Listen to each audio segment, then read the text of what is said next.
you know? And I think there's also like this idea that like the harder and the faster and the kinkier the sex, the better. Yeah. It's actually not true, you know? Like I think to like, it's like some of that kind of sex, and it's like, if it's not with someone that you're like deeply emotionally like in tune with and like in love with, then like all of that is just like so surface level, and almost like you just feel used afterwards. You don't even feel like that deep, you don't even really get that much pleasure from it. It feels like, wow, I'm being like banged in this like really aggressive, kinky way, but it's not like, there's not really a connection, you know? Yeah, massively. I mean, both worlds coming together. That's excellent. That's where like have been the best sexual experiences for me, is like the love and the emotional intimacy with all like the dark, like erotic side and all the different kind of pushing you to each other's edges, and but like not one without the other. Yeah, that sense of safety needs to be there, and without that sense of safety, we can't open up. Like for us, having sex really is an opening and a blossoming that takes so much time. And yeah, I mean, that show Euphoria is the #1 show in the US, maybe even the world right now, which is so crazy because it's so dark and sad, and it's so much about like women sleeping with like their best friends, and she's sleeping with her boyfriend, and I'm like, that's what they're still putting in the collective consciousness. That's what people want still. And they want that girl on girl drama. That's what I didn't like either, because it felt like I understand that this is something that goes on, and maybe this is an exaggerated way of putting it, but it felt like it was just reiterating. Yeah, we're bored of this. Yeah, we want something better. Yeah, it didn't feel expansive. It felt like, oh, okay, we're living out these same narratives and this same way of looking at this. Totally. I didn't realize that's where it went to, though. Like, of course, she's sleeping with her boyfriend, and then she's the one that's sleeping with the boyfriend's dad. Like, it's so multi-layered. So I'm so curious to know like what it is in us that makes our culture obsessed with that, you know? Because for us, we're like, how is that the most popular thing? But it's just like in the same way that the Kardashians have been like the most popular thing for like however many years. It's like people want, it's like the tribalism in us. It's like the power dynamics. But I do actually get with Euphoria, like I remember there was a show when we were younger. I can't remember, was it Skins? Skins. Yeah. And I was thinking when I was watching Euphoria, so Skins was like this British show. It's all about teenagers taking too many drugs, having too much sex, and partying too much. And I remember like seeing part of myself in that and like loving it. It felt a little bit rock star. It was like, oh my God, yeah, like I'm like drinking too much and sleeping with guys and dabbling in drugs and like all these things. But it was because I was so disconnected and so sold this lie that was what being a cool teen looked like. That was what going into like even womanhood looked like. Right.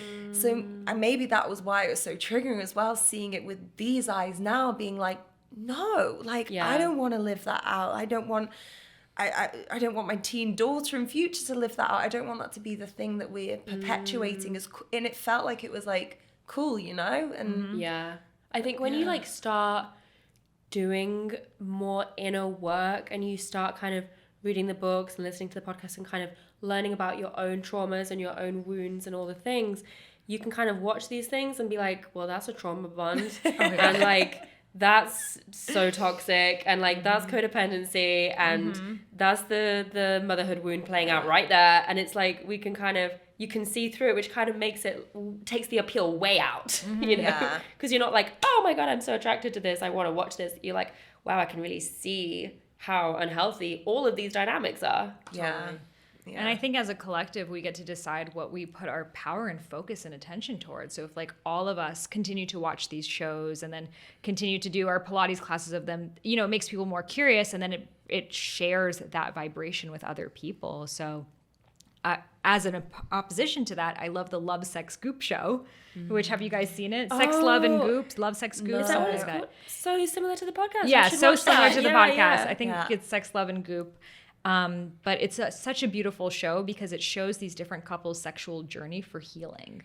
So there's like one episode with this couple that they just don't have a lot of physical chemistry with each other. So they do embodiment practices with Michaela Boehm. There's another one about this couple that wants to have a baby, but they're not really having a great sexual dynamic. So they learned about their erotic blueprint archetypes, and and the guy who's like this like big kind of macho guy has an energetic orgasm, which they show on TV. Damn, get it? Yeah, and then this queer couple who she has a really hard time with any kind of internal penetration has her first internal orgasm from a vibrator, and and then they do family constellations work, and it was, I mean, that's just beautiful. yeah, and I'm like, that's the kind of TV that we need out there in the collective, because it shows people what's possible. So I highly recommend that show if someone's looking for something. I'm totally going to watch that, because I watched the first season of the Goop, and I Yeah, loved it. watched that one. And You'll I was love like, this one. I just love what Gwyneth Paltrow is up to in the world. I love that she's doing this with her platform. I'm sorry, but I respect any woman that has a candle that is based on the smell of her vagina. Yes. I'm like... I don't think that's real, is it? I think that's just the name.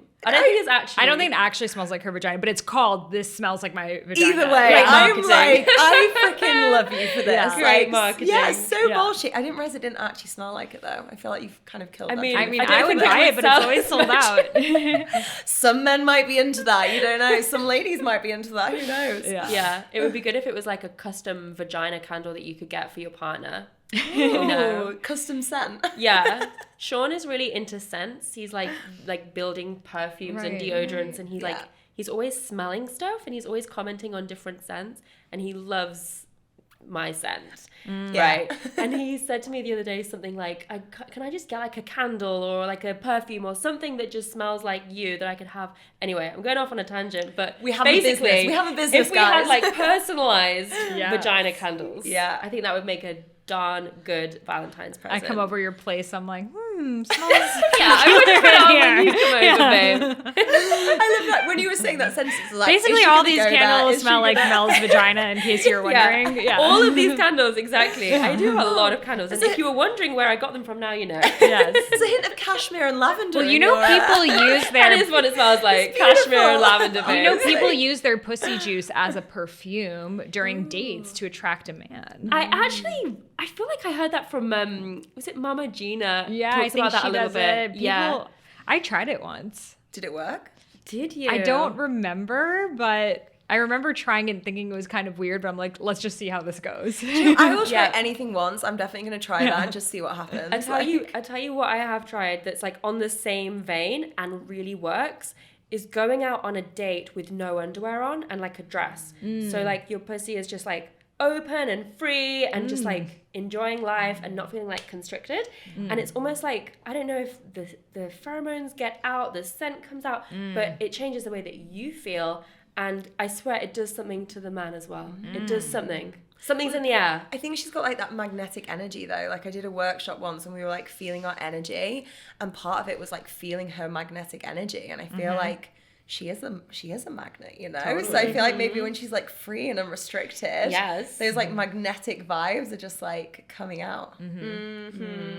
Okay, so Yeah, wearing restricted pants is like so not the vibe, because it Yeah. completely constricts your pussy, and she needs to be free and breathe and receive Yes. oxygen. It's so important. Like some people, they go to sleep with like their bra and their underwear, and it like doesn't allow that part of you. Even yoni sunning, having your yoni open with the sunlight. I try to do that however so often good. I remember, and I'm like, oh, it feels so good. It's like the sun never gets to go there, and the sun is also antimicrobial. It's really good for UTIs and yeast infections.